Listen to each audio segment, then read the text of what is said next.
Stupefy. Hello everybody and welcome at long last to my ranking of J.K. Rowling's Wizarding World movies. Well, part 1. I'm doing this in 2 parts because I'm going to be talking about all 10 movies in the franchise. So that's all the 8 Harry Potter films, plus the 2 Fantastic Beasts movies. So this is a big ranking. So just like the Star Wars one, I'm going to split this into 2 parts. So 10 to 6 are going to be in this part, and then 5 to 1 will be in the second part. So let's crack right on. And by the way, spoilers for the Crimes of Grindelwald in this video. If you haven't seen the Crimes of Grindelwald, then go and see the movie. Or if you don't give a shit about spoilers, fair enough. I didn't spoil it in my review, so if you want to go and watch my review, then feel free. Okay, let's begin. So I just want to say that this is a purely subjective list. All this list is my own personal opinion. I'm not saying this is how you should rank the movies. This is just my own expression of opinion. If you disagree, fine. Just be polite about it in the comments. Any trolls or any nasty comments will be removed. I will Avada Kedavra you out of the comments section. Okay. So, huge Harry Potter fan. This was a very difficult list, which is why it took so long. So, I'm pretty sure about it. Thought long and hard. So let's do it. Number 10. It really saddens me to have to put this one at the bottom, but for me, this is probably the easiest place on the list. And number 10 has to be Fantastic Beasts: The Crimes of Grindelwald.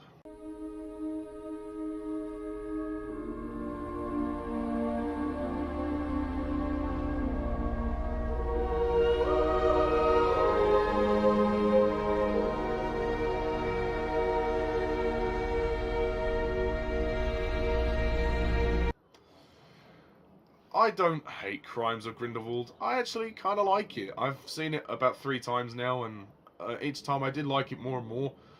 But it's not perfect. It's a very mixed bag. I don't know. I mean, for me, The Crimes of Grindelwald, it's just kind of dark, kind of depressing, kind of grim. It's kind of slow. It just doesn't have the same pace as the others. It wasn't as fun as I wanted it to be. It has some good sequences in it and some good character moments, but there's just kind of too much going on. The script is overloaded with characters. Too many characters going to Paris for the same reason. The revelation regarding Credence being Dumbledore's brother. What? Where did that come from? I mean, J.K. Rowling established that Dumbledore had a brother known as Aberforth and a sister known as Ariana. Credence cannot be Aberforth due to the age of him. Credence is like 20 years old. Dumbledore is like middle-aged, is like 40, 45 years old at least. So, you know, there's no way. Like, I just don't know where this idea got concocted from. And the whole baby swap thing, the story just felt kind of soap opera for me, which was a bit strange, really, from J.K. Rowling. But I am interested to see where it's going to go. I did like the finale of this movie. I didn't particularly like the Queenie change sides, but oh well. Johnny Depp as Grindelwald was pretty damn good though. And Eddie Redmayne as Newt was very good as well. The film needed a bit more action. Like I say, it just doesn't have the same flow, the same feeling. Although it was nice to return to Hogwarts for some nostalgia. I did find Lita's backstory was kind of unnecessary. I mean, it was great to see her developed as a character, but then they just killed her off. I guess because, you know, because of what her character did, how she kind of left her half-brother to die. Yeah, it just didn't seem right. I mean, there are things about this which are good. Like, it is a fun movie. I would watch The Crimes of Grindelwald and be entertained by it, but it's certainly it's more exposition than anything else. There's a lot of plot explaining, a lot of characters. It's a little bit overloaded. It actually made me appreciate the first movie a lot more. I don't hate it. I think it's good. I just wanted it to be slightly better. I mean, the opening sequence is great, though, when Grindelwald escapes from New York, escapes from the prison in New York. That was pretty awesome. But yeah, it didn't offer me as much as I wanted it to. But the ending does leave things open. So yeah, I just don't get the whole Aurelius Dumbledore thing. It's just a bit like, oh, right, okay. But we'll all will be revealed in the next three movies, hopefully. But yeah, I mean, James Newton Howard's score is good as well. I'll say that. Number 9 is the first film, Fantastic Beasts and Where to Find Them.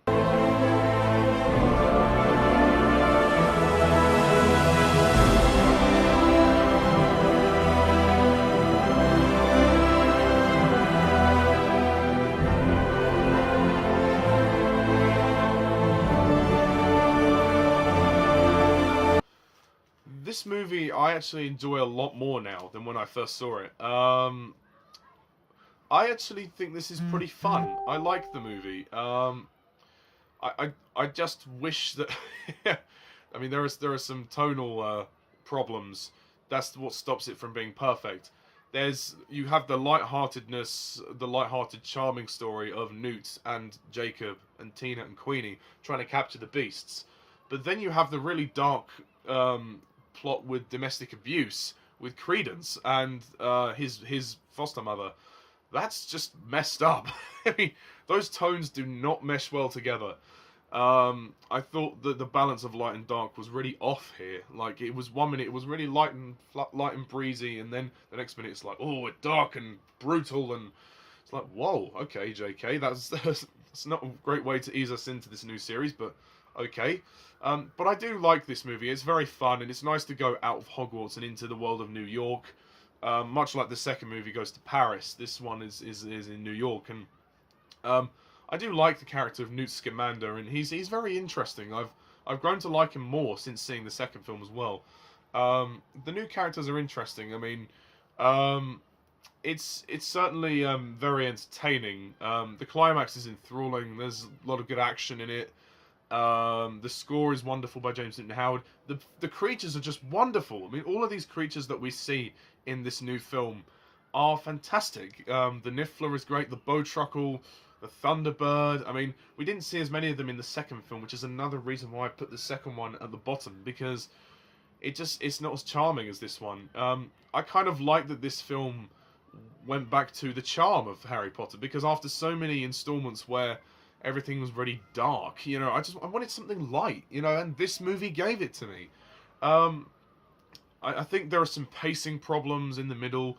It can get a bit slow at times. It's a bit long, but overall, this is a fun movie, and it's definitely the best of the Fantastic Beasts movies so far. I've yet to see if the third movie, the fourth movie, or the fifth movie will top the first one. I hope they just top the second one. That's what I'll say.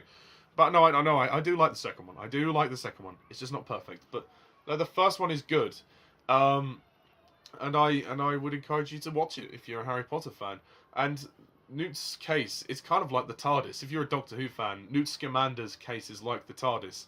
He's got this huge world inside his case, and all the creatures are there. It's great.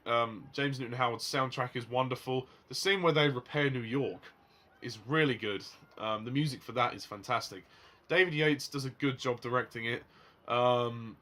It's great, and it's great to go back to that universe of Harry Potter, which we as kids grew up with, and now we as adults are going to see Fantastic Beasts and see how how the world branches out and expands, because we're not in Hogwarts the whole time, which is not that was ever a bad thing, but that because of the nature of the story of Harry Potter, the fact that he was a boy, you know, it was going to be set at school. So this new series is going to allow us to go to different places that we never could in Harry Potter. That's the one advantage of Fantastic Beasts. So yeah, number 9 for me is Fantastic Beasts and Where to Find Them, simply because it's not as good as Harry's story. I just think that Harry Potter's story is timeless, and the story here is good, but it doesn't have that, you know, it doesn't have the timelessness of Harry Potter, which is a shame. But it was never. I don't think Fantastic Beasts was ever going to be as good as Harry Potter, you know, and I don't think it was trying to be. Okay, number 8 is. Oh, I really struggle with this one. 7 or 8, I was really swapping these ones around so much. But I've come to a decision. But I do like this film. I just want it to be noted that there are no bad movies in this series. I like them all to a degree. To varying degrees, I like them all. Number 8 is Harry Potter and the Half-Blood Prince.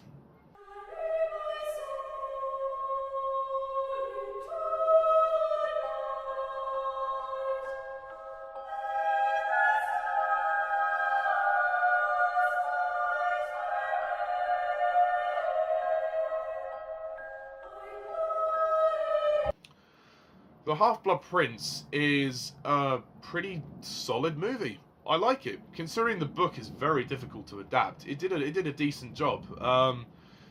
It it is it's just the weakest because it's the least faithful to its novel.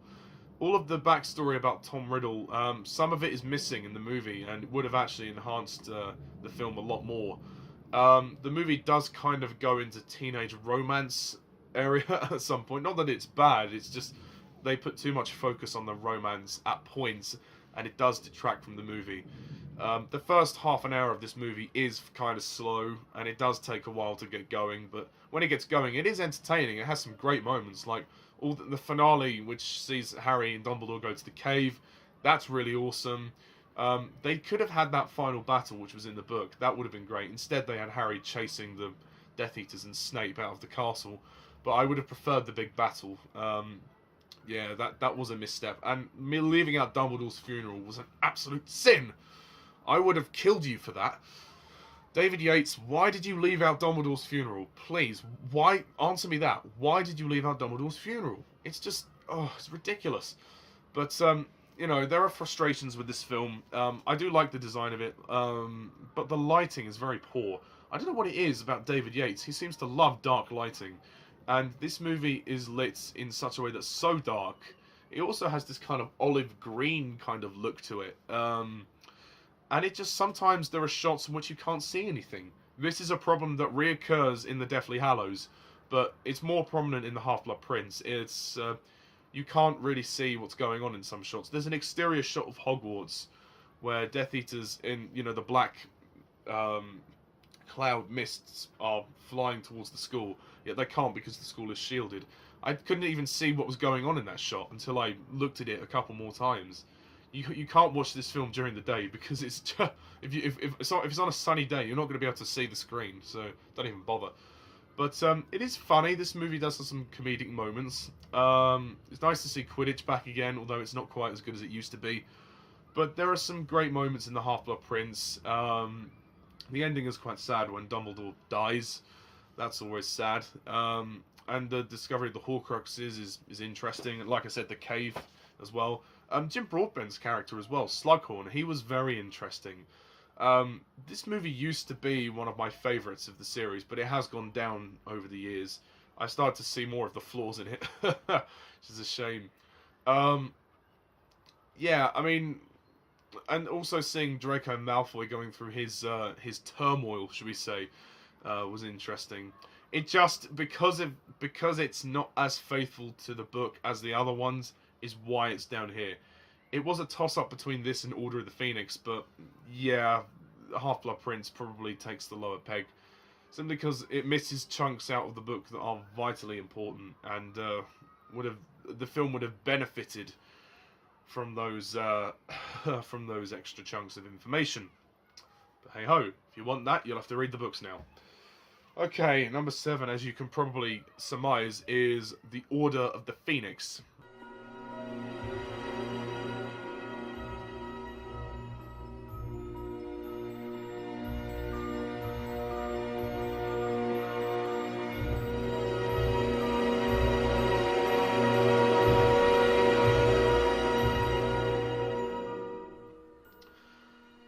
The Order of the Phoenix.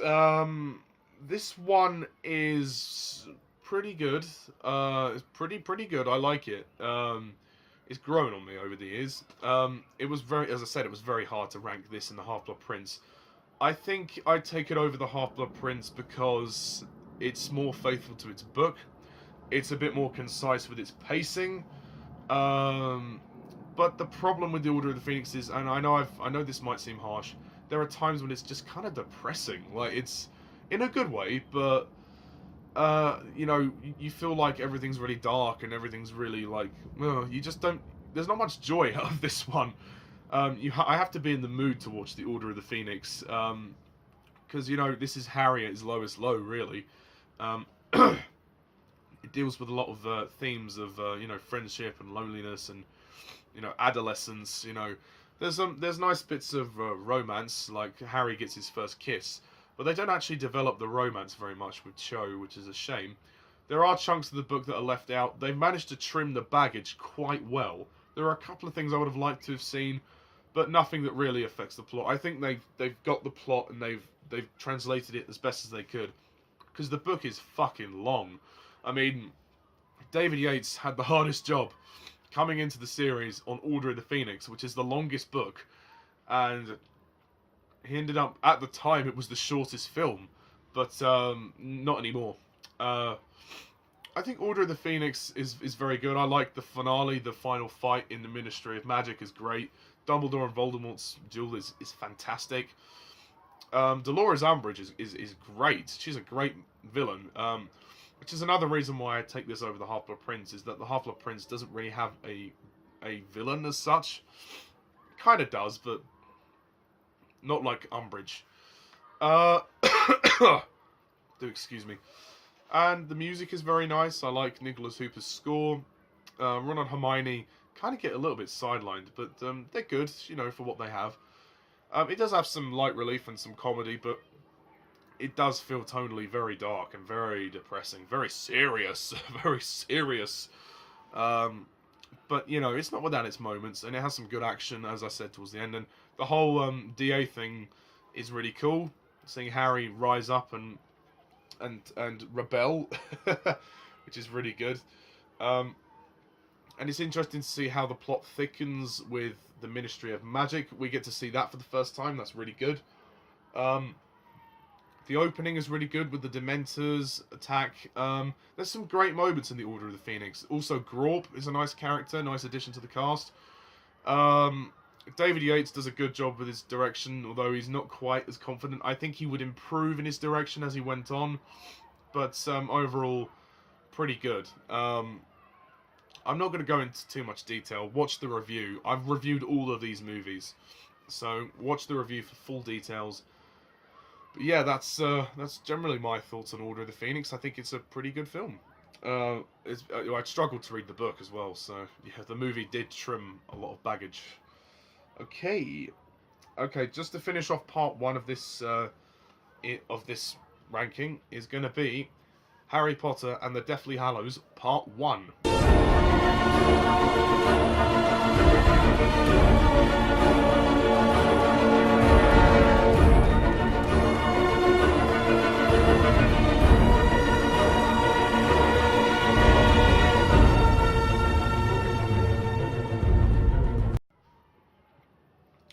This was a hard list to do, guys, believe me.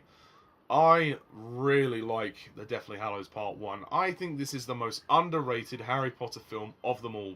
For me, this is fantastic. It really is. It's a fantastic, intense, very dark build-up to what will be a action-packed finale. The Deathly Hallows Part 1 is the most unique film of the series. Well, at the time it was anyway, because it was the first film to go out of Hogwarts completely. We do not see a single shot of Hogwarts in this film, which is great.